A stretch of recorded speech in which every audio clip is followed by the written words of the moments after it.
Car, aircraft, spacecraft, so many advanced technology, but still human body is the most advanced machine जिसको आज भी scientist पूरी तरीके से समझ नहीं पाए हैं। और नॉर्मल इंसान वो तो छोड़ ही दो।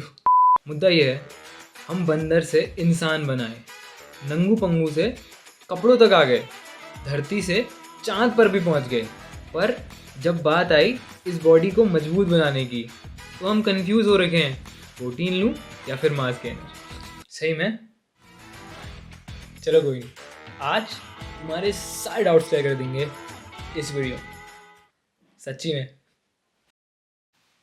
हे what's everyone and welcome back to another video.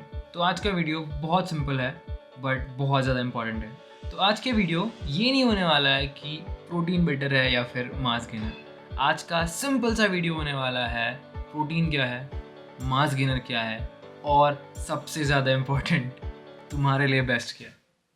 तो सिंपल और सरल भाषा में शुरू करते हैं। पहला पॉइंट जो कि है कंपोजिशन, वो बना किससे होता है या फिर उसके अंदर होता क्या है। तो आसान शब्दों में एक स्कूप वे प्रोटीन के अंदर होता है अप्रॉक्सीमेटली 25 ग्राम प्रोटीन, जो इज इक्वल टू है 4 अंडों के। Same goes for mass gainer. तो एक मास गेनर के अंदर एक स्कूप 30 ग्राम। मेनली मास गेनर हमेशा 50 ग्राम से ऊपर ही होते हैं, लेकिन हम कंपेयर कर रहे हैं तो 30 ग्राम के स्कूप में होता है मास गेनर में आधे अंडे जितना प्रोटीन, 3 से 4 ब्रेड के स्लाइसेस जितना कार्ब्स, थोड़ा सा शुगर और थोड़ा सा फैट्स। तो सिंपल और आसान शब्दों में प्रोटीन के अंदर 90% प्रोटीन कंटेंट होता है और 10% में तुम्हारा डाइजेस्टिव एंजाइम्स और एडिड फ्लेवर्स और थोड़ा सा कार्ब्स। मास गेनर में 90% में आता है तुम्हारा फैट्स, कार्ब्स, शुगर और 10% में आता है प्रोटीन। मतलब कि और चीज़ ज़्यादा और प्रोटीन कम। अब ये क्वेश्चन मत पूछना कि प्रोटीन अच्छा है या मांस गेनर है, स्टेप बाय स्टेप जाएंगे, आराम से बताऊंगा, ठीक है। सेकेंड पॉइंट, और इस पॉइंट को मैं तुम्हें एक एग्जाम्पल के थ्रू समझाऊंगा। अगर एक एग्जाम्पल से समझ नहीं आएगा तो मैं 2 एग्जाम्पल तैयार करके बैठा हूँ। तो शुरू करते हैं। हाँ, एग्जाम्पल नंबर 1, ठीक है। तुम्हारे घर में 2 गाड़ियाँ हैं, एक है स्कूटी, दूसरी है लैम्बो, बड़े सपने वाला लैम्बो, ठीक है। तुम्हारी मम्मी ने बोला कि जा बेटा दूध लेके आ, चाय बनानी है। तुम किस पे जाओगे, स्कूटी पे जाओगे या फिर लैम्बो पे जाओगे? स्कूटी पे जाओगे ना, जिस चीज़ की ज़रूरत है तुम उसका ही इस्तेमाल करोगे। एग्जाम्पल नंबर 2, तुम्हारे घर पे फ़ोन की चोरी हो गई, तो तुम इसमें क्या करोगे? तुम पुलिस को कॉल करोगे या फिर सीधे आर्मी बुला दोगे? नॉर्मल सी बात है, पुलिस को बुलाओगे ना। तो समझो मैं कहना क्या चाह रहा हूँ, ठीक है। इट्स नॉट कि प्रोटीन बेस्ट है या फिर मास गेनर। क्वेश्चन ये है तुम्हें ज़रूरत किस चीज़ की है। अगर तुम्हें मास गेनर की ज़रूरत है, go for mass gainer. But अगर तुम्हें प्रोटीन की ज़रूरत है, चूज़ प्रोटीन। इसी पे आता है थर्ड पॉइंट, तुम्हारे लिए बेस्ट क्या है। कैसे पहचानो कि तुम्हें प्रोटीन लेना है या फिर मास गेनर लेना है। आया ना क्वेश्चन पे? चिल क्या करो यार, सब होगा आराम से, ठीक है। और एक और बात, याद है तुमको वो टाइम जब नया नया जिम शुरू किया था, और फिर ऐसा वक्त आता है जब हम पहली बार प्रोटीन लेने वाले होते हैं और बहुत सारे सवाल, क्या ये जेन्युइन है, इससे लूँ या फिर कहीं और से लूँ, कहीं ये गलत तो नहीं पकड़ा देगा, बहुत सारे सवाल। बट अब सारी टेंशन ख़त्म, बिकॉज मसल ब्लेज ने एक बहुत तगड़ा प्रोडक्ट लॉन्च कर रखा है, मसल ब्लेज का प्रो चेक किट, जिससे तुम घर बैठे बैठे बहुत प्यार से पता लगा सकते हो तुम्हारा प्रोटीन जेन्युइन है या नहीं। और सबसे अच्छी बात, ये बहुत इजी है, मतलब बहुत ज़्यादा easy. All you have to do is take the solution.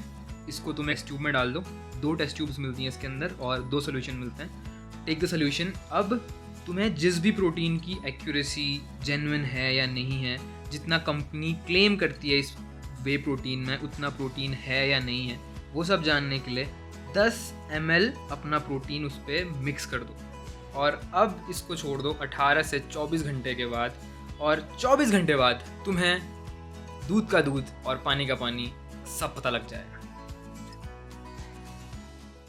Third point, तुम्हारे लिए बेस्ट क्या है? कैसे पहचानो कि तुम्हें प्रोटीन लेना है या फिर मास गेनर लेना है? तुम जिम जाते हो, तुम बहुत इंटेंस वर्कआउट करते हो, तुम बहुत मोटे हो, तुम बहुत पतले हो, तुम ऑफिस में बहुत ज़्यादा काम करते हो, तुम सब प्रोटीन ले सकते हो। सिर्फ 2 ऐसे इंसान हैं जिसको मैं मास गेनर रेकमेंड करूंगा या फिर सिर्फ उसको ही मास गेनर लेना चाहिए। तुम बहुत ज़्यादा पतले हो और तुम्हें रत्ती भर खाने का मन नहीं करता है। दूसरा उस बंदे को जिसको दिन भर में टाइम ही नहीं मिलता है अपनी डाइट प्रिपेयर करने का या फिर खाना बनाने का, जो इतना ज़्यादा बिजी है। सिर्फ उन 2 बंदों के अलावा किसी और बंदे को मास गेनर यूज़ नहीं करना चाहिए। इतना सिंपल है। Now you know simply protein के अंदर क्या होता है और तुम जानते हो कि मास गेनर के अंदर क्या होता है। तुम जानते हो कि किस बंदे को क्या लेना चाहिए और किस बंदे को क्या नहीं लेना चाहिए। अब वो पॉइंट आ चुका है जब मैं अपना ओपिनियन बताऊंगा एज अ बड़ा भाई, एज अ दोस्त, as a gym bro, as a बाप। जो बिल्डिंग ब्लॉक ऑफ मसल है या फिर जो मेन प्रायोरिटी होती है डाइट में, वो होता है प्रोटीन। प्रोटीन से ही मसल बनती है। ये नहीं कि कार्ब्स इंपॉर्टेंट नहीं है, फैट इंपॉर्टेंट नहीं है, वो भी है, लेकिन ज़्यादा इंपॉर्टेंट या फिर प्रायोरिटी हम देंगे प्रोटीन को देंगे। तो मैं एक एडवाइस करूँगा, अपने 2500 रुपये ले, एक प्रोटीन पे इन्वेस्ट कर। उस प्रोटीन को ले, मास गेनर शेक घर में बनाओ, बाहर से बाय मत करो।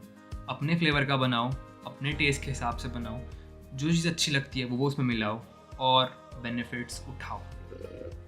अगर उतना भी टाइम नहीं है फिर तुम मास गेनर ले सकते हो, बट वैसे मास गेनर पे रुपए इन्वेस्ट मत करना। इसका तुम्हें सबसे ज़्यादा फ़ायदा ये चीज़ मिलेगी ना, अगर तुम मास गेनर बाहर से बाय करोगे भाई, तुम्हें एक स्कूप में हर बार 4 से 5 ग्राम प्रोटीन मिलेगा, जो कि बहुत कम है। बट अगर तुम वही चीज़ तुम क्या लेते हो, प्रोटीन बाय करते हो और तुम आधा स्कूप भी मिलाओगे ना, तो तुम्हें एक अपने मास गेनर शेक में अच्छा खासा 12 ग्राम प्रोटीन तो डन है ही है। और चीज़ ऐड करोगे, दूध वूध, उसके प्रोटीन और ऐड हो जाएगा, लेकिन अच्छा खासा 12 ग्राम का क्वालिटी प्रोटीन तुम्हारे शेक में ऐड हो जाएगा। ऐसे बड़ा भाई बता रहा हूँ, ठीक है? वरना चॉइस तुम्हारी है, जो करना है कर खाओ, कोई दिक्कत वाली बात नहीं है। बट मेरी सुनोगे तो ऐसा करना, वरना मत करना। And that's it for today's video. I hope तुम्हें वीडियो पसंद आएगी। अगर तुम्हें वीडियो पसंद आई, लाइक करो, कमेंट करो, शेयर करो एंड सब्सक्राइब। हाँ, 2 लेंस है ना, भूल जाता हूँ।